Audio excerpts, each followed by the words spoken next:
Welcome to After Credits here on the Intercut podcast channel, where we review a new movie, including everything that comes after the credits. I'm your co-host, Zachary Shevich, and joining me, he's afraid of snakes, it's Arturo Zurita.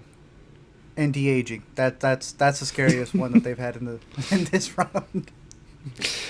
Yeah, the digital de-aging comes for all of us someday, and Harrison Ford has been, I think, the subject of it more than once, right? Am I misremembering some Star Wars stuff, or no?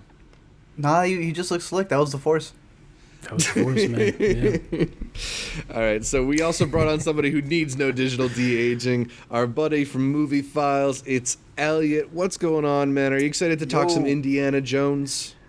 I am, man. This is the last adventure for an iconic character brought to us by, I think, maybe this new modern age Steven Spielberg and James Mangold. I don't know. But we'll see. We'll see. Big words. But, yeah, I'm very excited to talk about this final chapter with this amazing character, Indiana Jones. Yeah, I mean, you're alluding to one of the biggest changes in this franchise, because Indiana Jones and the Dial of Destiny, the fifth in the Indiana Jones series, is the first one that comes neither directed by Steven Spielberg nor written by George Lucas, the iconic filmmakers who've collaborated on one of these iconic characters. They've instead handed the reins over to James Mangold, who is not a stranger to a big blockbuster action film. Between his work on movies like Ford v Ferrari or Logan, he can stage a big action set piece.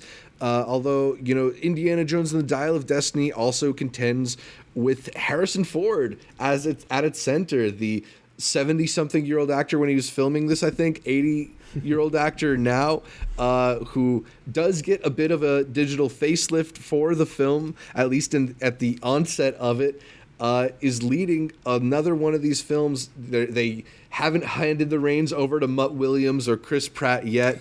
In fact, we do find a bit of an update to Mutt in this chapter. But Art, why don't you kick us off with some thoughts on Indiana Jones and the Dial of Destiny? James Mangold at its center instead of Steven Spielberg. How do you think the director adapted to this iconic franchise? Well, first off, this is the last one. It's supposed to be the last one, since the last one was the last one. So considering that this is a director who has already made the last of what was supposed to be Logan, only for it to not be the last of Logan, it's one of those goodbyes, but not really. It's a finale, see you later, pretty much, for what it is as of now. And overall, I thought it was a decent blockbuster for what it's worth. We kind of talked about in our weekly show how all of these newer movies can get really close to having the energy that the previous ones had, but there's one clear difference, and it's not the actors. I wouldn't even say it's the script writing. It's these digital sets that I think take away from what used to be these really big sprawling set pieces that almost made you feel like you were at the amusement park with them, when you go see that Indiana Jones show. And I don't think having a lot of close-ups where you can tell that they may have shot some stuff outside with some actor on a horse and some actors on cars chasing each other down very narrow streets. The moment you zoom in, you can see a little haze. You can tell that it's not fully there. So it's this push and pull of, I do think they get some of that charisma, some of that energy back in some sequences, and then in other times they'll just cut in a little bit and it'll remind you, yes, it's kind of been updated in, sadly, not the best ways. That feels like a reverse time travel to me, the way that we've been doing some of the effects, whereas some of the older ones, they do stand the test of time. But overall, I thought it was pretty good, and I like the surrounding cast, but I think Elliott is the bigger fan of Indiana Jones than all of us here. I know Zach has never liked the movies. I don't even like Harrison Ford. No, we haven't had the connection to it, so I don't know how true diehard fans of them will be, because this is a series that has been expanded for a long time, and they do some different things with Indiana Jones. Right. Elliott, why don't you tell us what you feel as somebody who has a strong appreciation for the franchise. What are the elements that Dial of Destiny does right in terms of Indiana Jones? And maybe are there some things that it doesn't really feel like the Indiana Jones you know and love? Sure. I'll touch on the negative first, because it is something that Art just kind of touched on. The magic of those 80s. Magic. Let's make something from our hands. No digital visual effects. Practicality was a big thing. You're missing some of that. And that's kind of by default because of the times we're in. It's cut corners, visual effects are easier to build a set.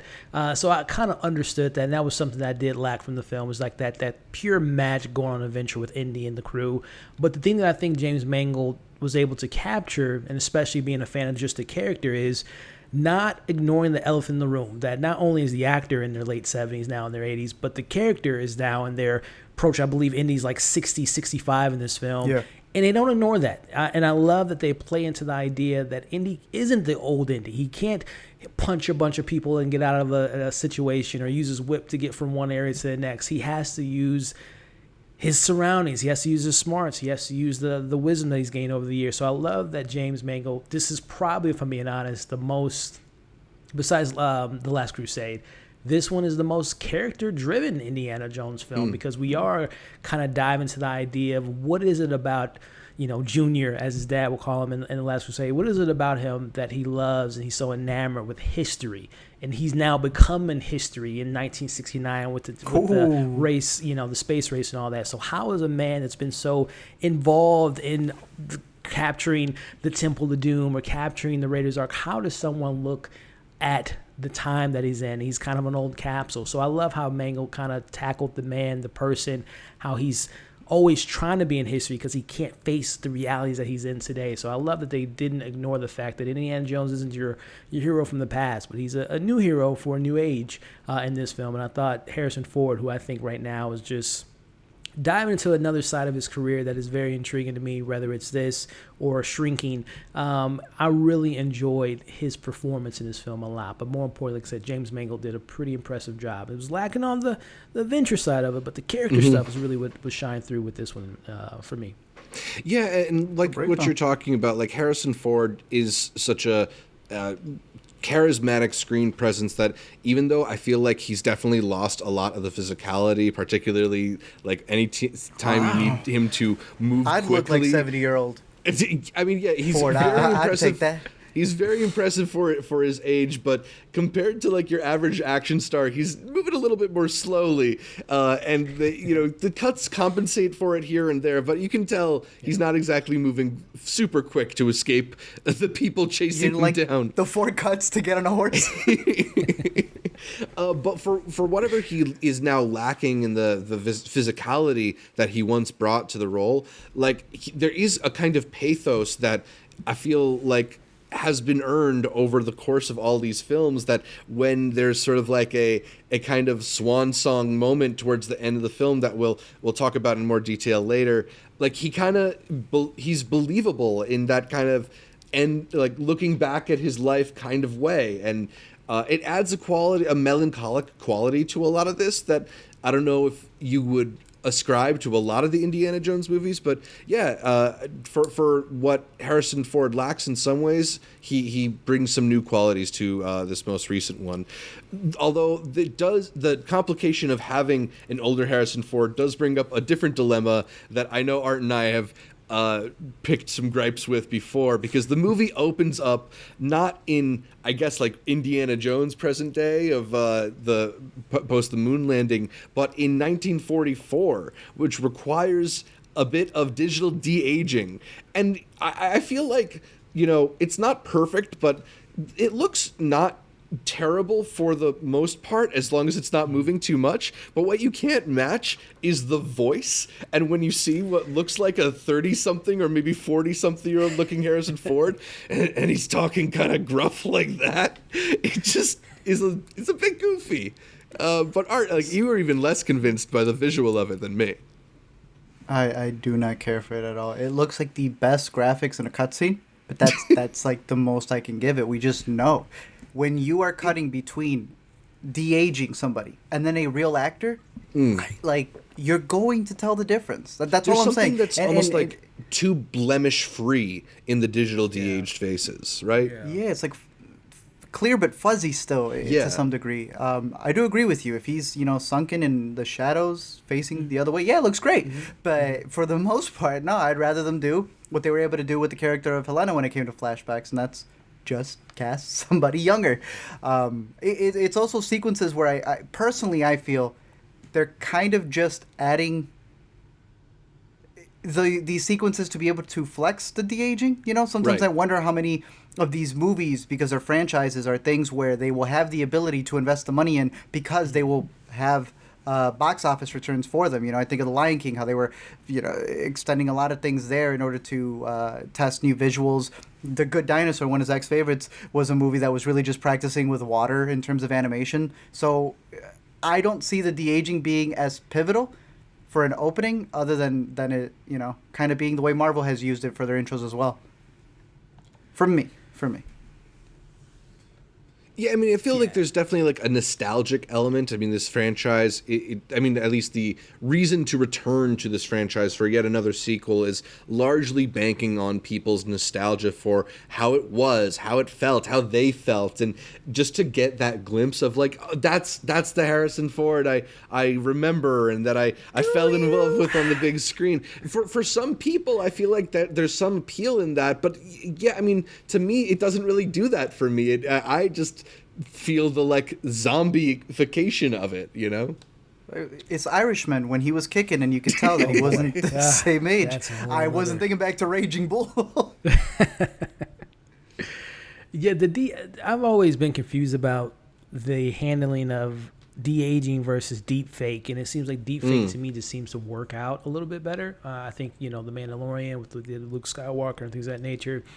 But I'm kind of in the same boat. The biggest thing that kind of took me out in that opening scene was the visuals. I can be a little bit forgiving for, because it's almost like I'll just put myself in the mind like Indy was like reimagining that time that he was in. So it's maybe, you know, in his mind, you know, I'm using an Andy Muschietti. It was meant to be off-putting type of discussion here, but the voice was very distracting, because why not just use like archival again, just mix it. You have sound mixing, try to mix the voice with the look. That was very distracting.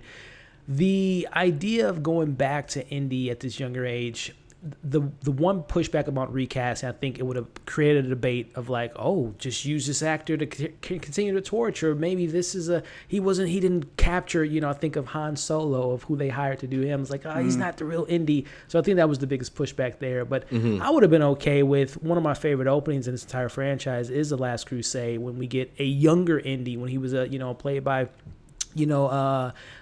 Phoenix Rivers, who I thought did a great job as Indy. I would have loved if we wouldn't gotten another kind of teenage Indy, if you wanted to recast the character but not make him an adult and just bring it back even that further back, so you don't have to have this whole debate about de-aging or deep faking. But at the essence of it, I did love the scene, because it was very much so. I'm a big fan of Temple of Doom, which is the most darkest of the franchise.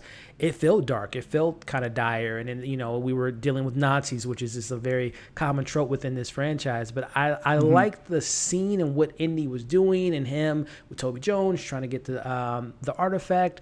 But it was kind of distracting with the voice and the whole visual looks of it. But once I got kind of past those elements, I really did enjoy this kind of cold opening. I think it's the longest opening of any of the Indiana Jones films as well. Question, because you guys have seen it more recently, or I guess Zach saw it, I know, yesterday. Was Mads also de-aged? Because he's also doing a time jump. That's the other thing about it. I don't really feel like he was, or if he was, it was much less. Ages like and fine wine. Toby Jones did not look like he was de-aged at all. But that's my boy Toby. Toby just looks great. Yeah, I mean, that's the thing. It did also feel a bit inconsistent, and maybe that's like a nitpick, but it's also something that I think maybe blocks that opening moment from feeling like fully realized. I don't know. But it does... is our introduction, as you were mentioning, to Mads Mikkelsen, who is kind of the big bad of this movie, playing a former Nazi scientist who has his own ideas of how the Third Reich should have ended. But, Art, did you enjoy the performance from our boy Mads? Mads is never bad. Yeah. His story is a little goofy, but I've loved how people have been coming out pretty much saying that he's that fallen soldier who just, you know, he thinks he could have fixed Hitler. There's this one line that he has early on as one of the survivors from the opening incident where they're seeking this dial of destiny that's supposed to maybe or maybe not time travel, where he doesn't see Archimedes World War dial. II. Yeah, he doesn't see it as a loss per se, or more so, he says it's not a win for America, it's just a loss for Hitler. That's all it is. The And to him, conversation he had with the server. yeah, Yeah. and like to him, it's still a continued thing. And at first, I was confused with his team that he was putting together after the fact, because obviously it's taking place during the '60s, and you have a lot of groups that were on the rise at that point. But they also have a character who is supposed to be a CIA agent, and at first she's working with them. I'm blinking on the character's name as I search it up right here. Oh, the Pam Grier character. Yeah, was she Mason? Yeah, yeah, I want to say it's Mason.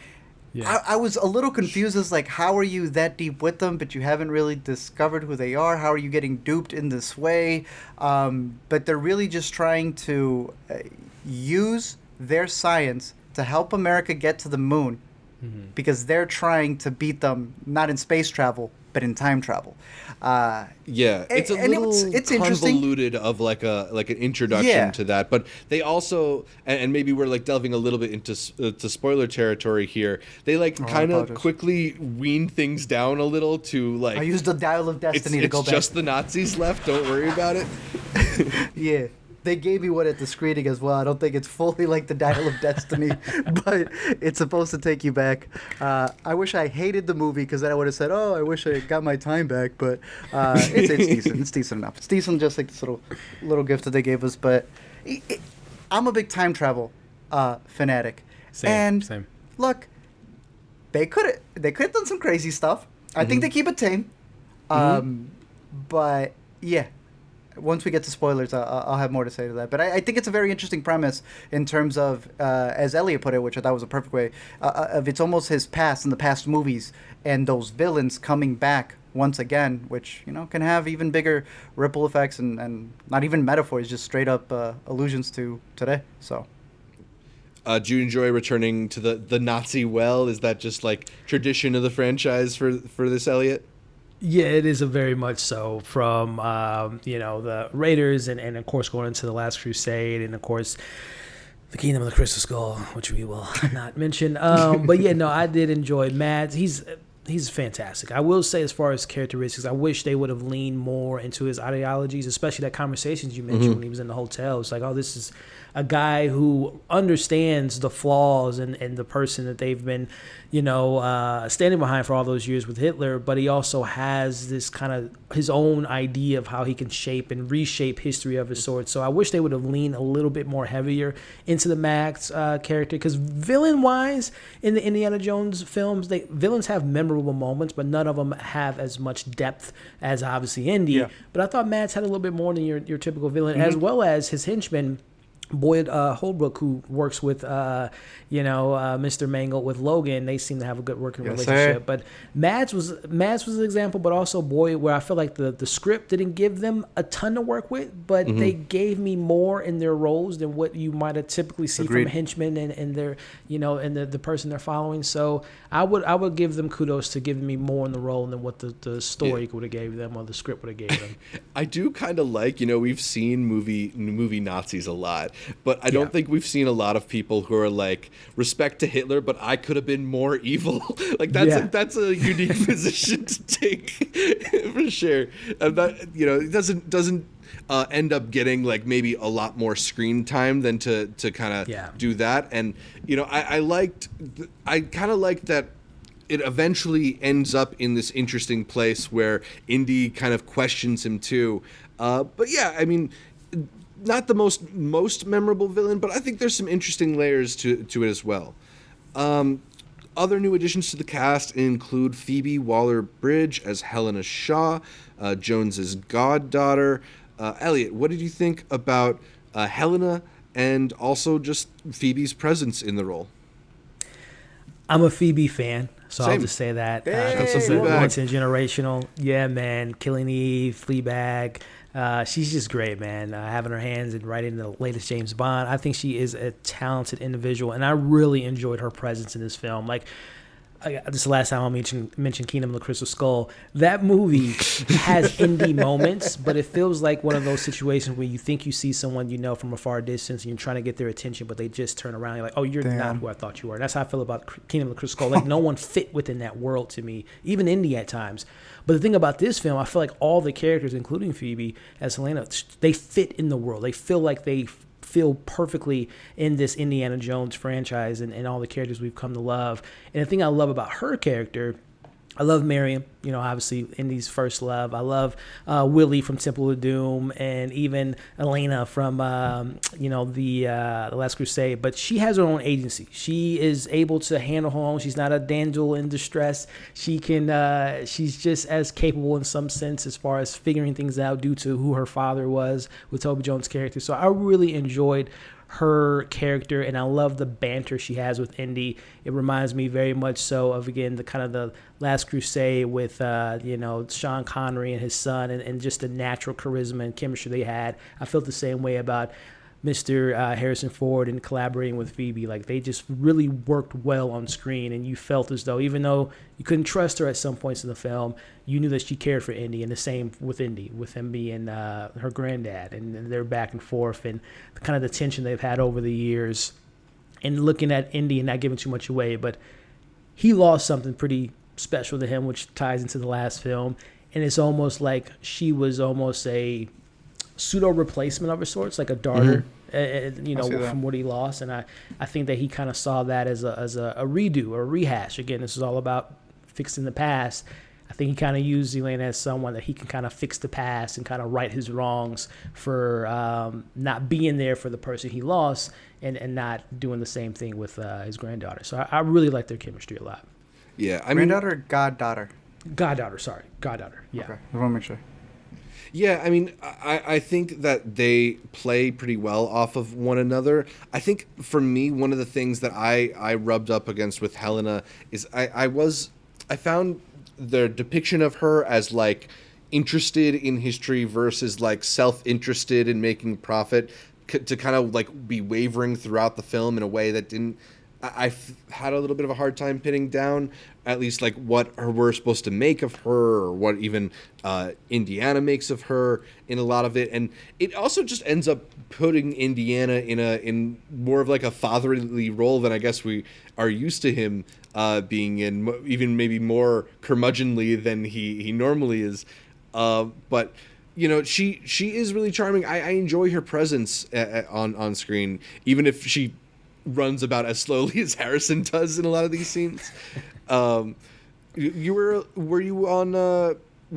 enjoying Phoebe's performance in this one, Arturo, or not as much? Oh, I mean, again, I think all three of us here are big Phoebe fans. So for that, I mean, I'm gonna be completely on her side in terms of the character she builds. I do agree with Zach in terms of like her coming into a franchise for Indiana Jones, having lines. I don't know when we're getting into a little bit more spoilers, but this is kind of just spoilers, because I think we might as well start sooner than later.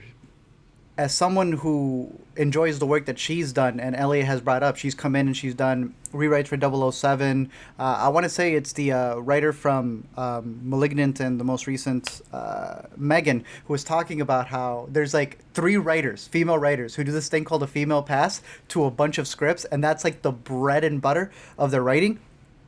Phoebe's at the top of that list. She knows how to come in and make certain side characters more relatable that are not going to age.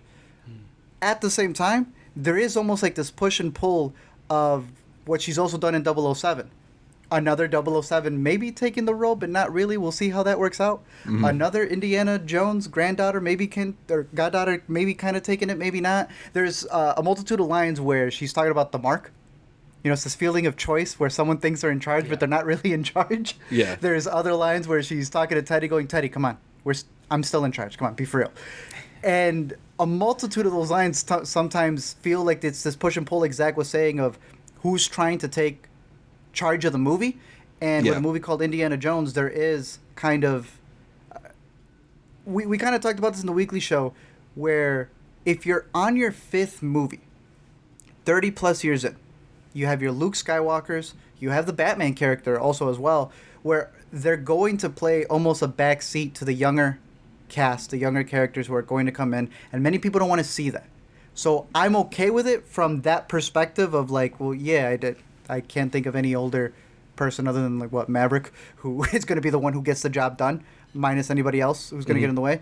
But for Indy fans who always want to see him have the like final decision all the time, the movie does kind of play with that and almost having a Vin Diesel, The Rock 50-50 split on if he saves her, then you know the next one's going to be hers. Then the next one's going to be his. And they do kind of play it in that sense to me from the first watch that I had.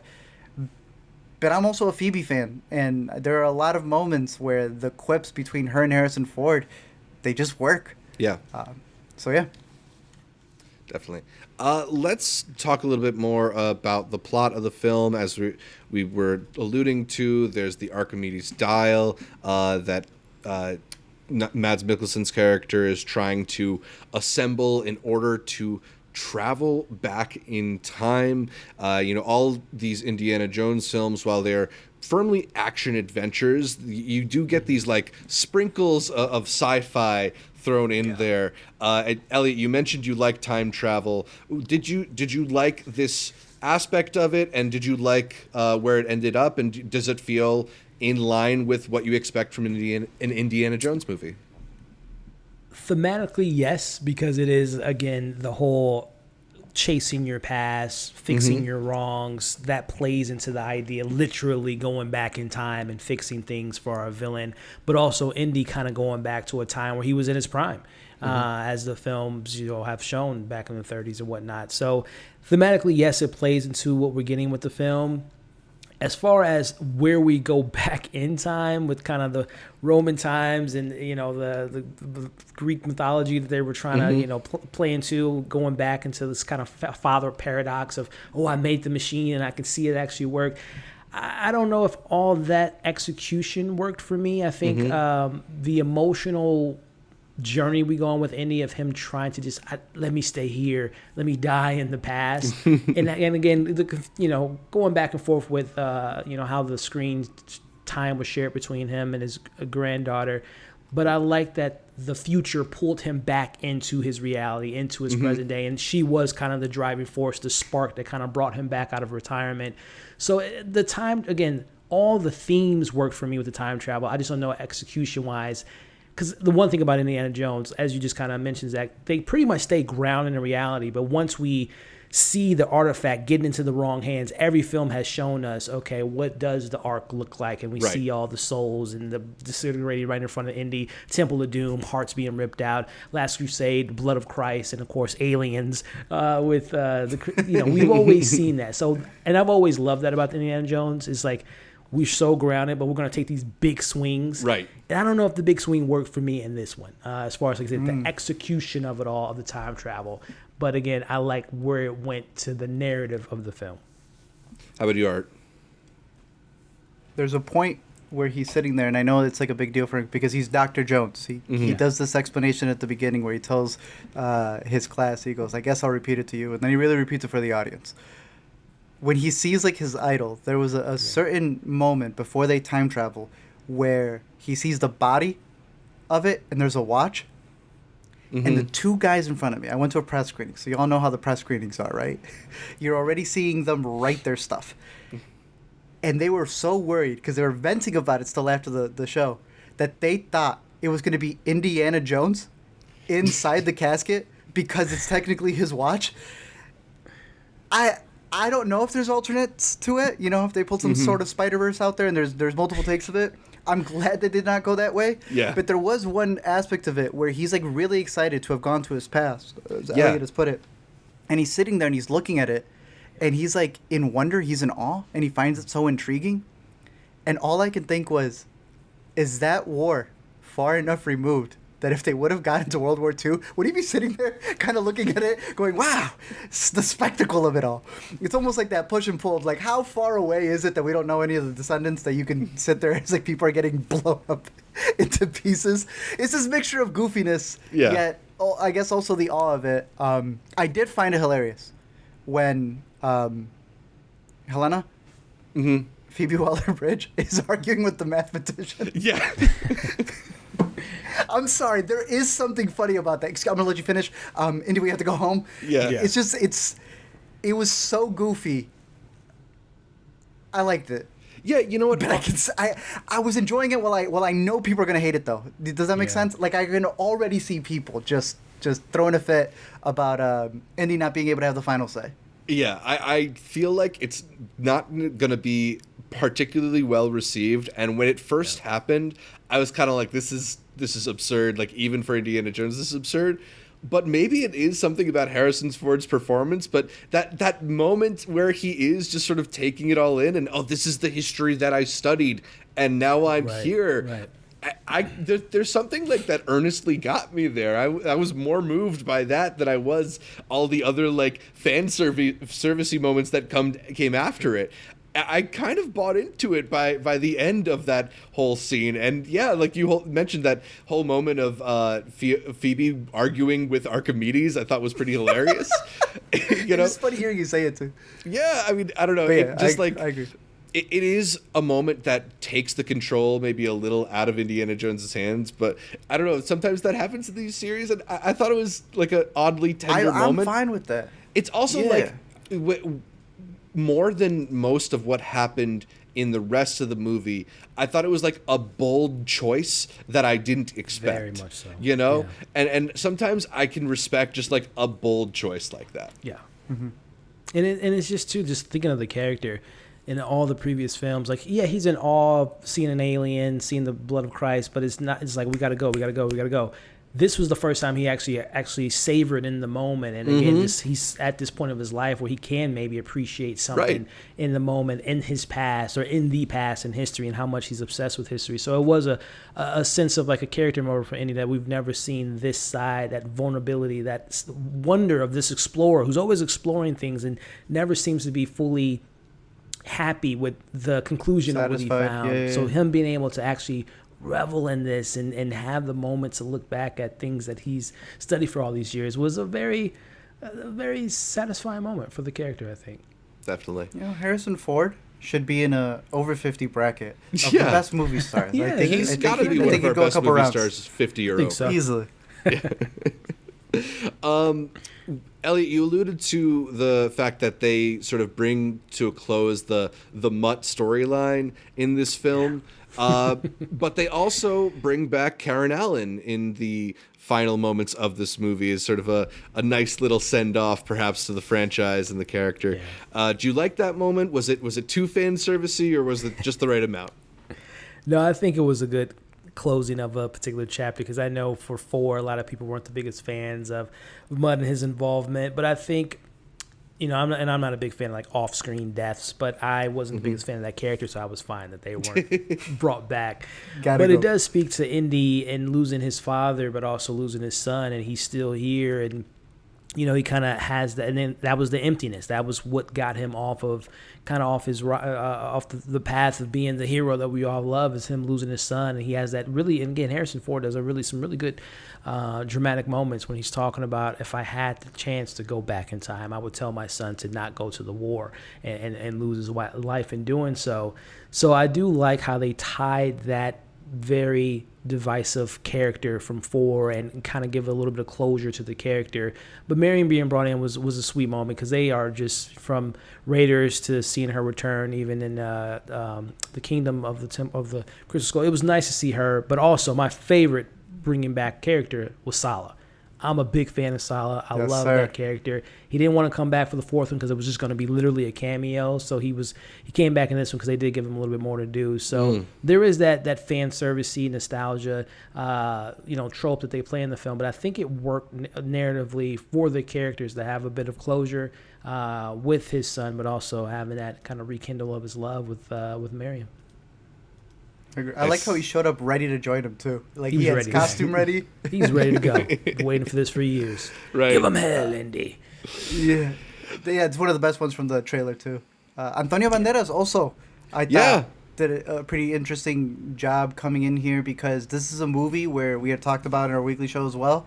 James Mangold, so many bodies. That's been my review for it. I was not expecting a Disney movie this late to have that big of a body count. And especially some big names, some people close to him. even the way some of the bad guys die, I think is pretty gruesome. That's why, mixing in some of the practicals to what would be CG, when they go hard in my opinion, and I really like that about it. Yeah.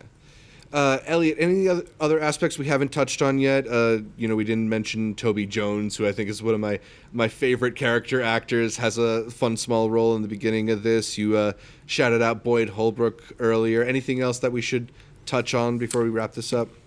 I will say I do wish the film, because one of the things that makes Indiana Jones so cool is the central locations of going to different parts of the world, and we didn't do it necessarily in this one. And we traveled across Peru and all the different stuff, but I wish they would have used the 60s more. As far as just the time period that we were in. We spend time with, the space race and all the stuff. He's retiring from, being a professor and all that, but I wish that was a little bit more prominent. And I gotta say, I wish Short Round was in this film. I don't know what it is that I just felt like Short Round would have been just a nice little ice, because we do get a Short Round-ish character, because she has her little sidekick. I'm honestly surprised they didn't find room for a cameo somewhere. Me too, man. I know the timing of it all, when obviously they met up at the Oscars and everything everywhere all at once, the Indy was already in the can at that point, but I just wish there was some synergy, some reshoot, something that could have had him involved, because that is one of, if I'm being honest, that's my favorite side character of the Indiana Jones films, is Short Round. So I just wish that there was a way to bring him into the narrative, but that might have been too fan servicey, but I think I would have been okay with it, because I love Short Round. Maybe in the press screenings, once the movie comes out, that last 10 seconds, he might pull up in a car and his tooth falls off. He'd be like, oh my gosh, it's Short Round. Yeah. But I think we touched on all the main points for the film, but yeah, Short Round was missed. Yeah, that would have been nice. I would not have minded that bit of fan service, at least. Are anything else that we didn't mention? I think one thing that Elliott spoke to that I agree with is, you get that sort of globe-trotting adventurer feel from a lot of these movies, and whether it's because the more limited locations, maybe as a result of some like COVID delays and stuff like that, or maybe it's because a lot of the movie is digital, and that when we actually do go overseas, like, it doesn't necessarily feel as like on the streets as a lot of the previous movies have. Is that something else that you missed from these films, or is there something else we should touch on? No, I mean, I agree with all that. I'm curious more so what you guys think of the ending. And again, we keep talking about this being like the last goodbye. And I think it is a really good ending to have it wrap up with him and his wife kind of getting back together. Yeah. Because they have like one picture of her throughout the whole movie. It's just one little picture that's there in the World War II train scene. And then he has it in his refrigerator when he covers it up. But I thought that was like a good moment of him kind of coming back, leaving it open-ended, having the whole, shot of him going back for his hat. And I'm curious if you guys, knowing how big the franchise is, if it doesn't continue with him as the lead, are you cool with him coming back as a side lead? Are you cool with some sort of spin-off for any other characters, a prequel? Or do you agree with Harrison, who says, I believe he was on the record, it ends with me and no one else? So, Elliott, why don't you start us Solo, but honestly, I think there's an opportunity to put a cap on Harrison Ford and the legacy of the character. Why not explore animation? Why not allow Indiana Jones Disney Plus animated show? We're in this very good creative space with Into the Spider-Verse, Across the Spider-Verse, and Teenage Mutant Ninja Turtles in April. I think there's an opportunity to maybe continue the story in an animated form, and give it time to breathe. And who's to say in 20, 30 years from now we have a reimagining of the character of sorts, played by another, whoever the big actor is in that time. But I think there's an opportunity to allow Indiana to live in animated form for a little bit and really have some other crazy other adventures, whether it's in Indy's earlier days like we got with the Last Crusade, and I know there was an Indiana Jones TV series for a while, so I wouldn't be opposed to seeing Indy on the animated form. I love that suggestion, partially because it's so hard to recreate the magic, and especially when people are so eager to compare to what was before it. I think you try to cast somebody like Chris Pratt, and even if Chris Pratt does an amazing job, they will still be people who are he's not Harrison Ford, he's not my Indiana Jones. Yeah. Whereas animation maybe does give it the chance to sort of break free from that direct comparison. So I like that path forward a lot more than them just trying to scrape together the remaining nostalgia that people have for this franchise around, like a Phoebe Waller-Bridge spinoff. I think if we want to give Phoebe Waller-Bridge an action adventure, let's give her her own franchise, not the remnants of this one. Mm-hmm. Animated, teen, indie, voiced by 80-year-old Harrison Ford. I'm in. Perfect. Let's do it. I love it. All right, so I think that's about all for Indiana Jones. Elliott, you sound like you're a pretty enthusiastic recommendation. Maybe some reservations?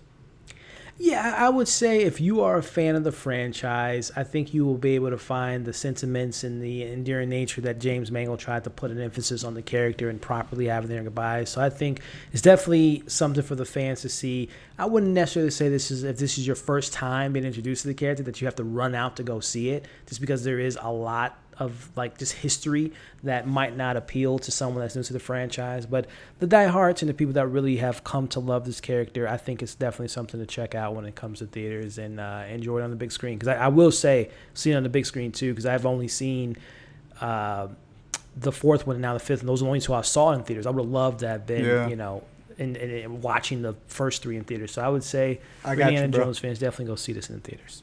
I could take you back. You just say the word, man. We'll go back to the 70s to watch them. Yeah.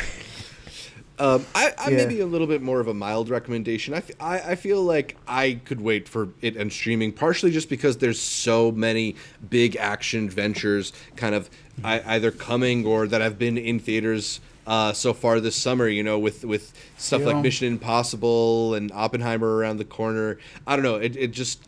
To me, I don't know if this is going to make my list of the best movies of the summer, but, it's certainly entertaining. I didn't have a bad time at the theater. I just don't think it's going to be a great movie for everybody. Art, is it a see it in theaters? Is it a stream it? What are you thinking? Hey, it's 4th of July weekend. You got 2 weeks before you start getting all the heavy hitters. It's going to take advantage of the next 2 weeks until Mission Impossible comes in. If you're looking to take your whole family for a big movie, my money's going to be on Oppenheimer. Barbie, even Dead Reckoning Part 1, if you want those premium formats. Because, again, I wish the visuals were a little bit better, but it is worth seeing on the big screen because when it hits, and the audio mixing, I think, is really fun. So, with the holiday weekend coming up, I think it's worth at least a matinee. Go to a Discount Tuesdays for it. If not, if you don't care for it, then it'll eventually be on Disney+. But it's not the worst pick that could have been out there. At minimum, if it was on VOD, I'd give it the thumbs up. Nice. All right. Well, I think that's about does it for our thoughts on Indiana Jones and the Dial of Destiny. Thanks again to Elliott for joining us. Elliott, where can people catch more from you? Well, you guys can find me in the past, present, and future on YouTube at Movie Files, talking about the latest TV shows and movies and having a great time doing so. Art, Zach, it's always a pleasure talking movie stars and the stars in the movies as we did today. So I appreciate you guys having me on. But you guys can also find me on Instagram, TikTok, and Twitter. Having a good old time. Awesome. Thank you as always for joining us. Elliott, Art, where can people find more from you? You can find me at LME Movies over on Instagram, YouTube, Letterboxd, and just the complete opposite of wherever they have those creepy CGI eels that they had in this movie.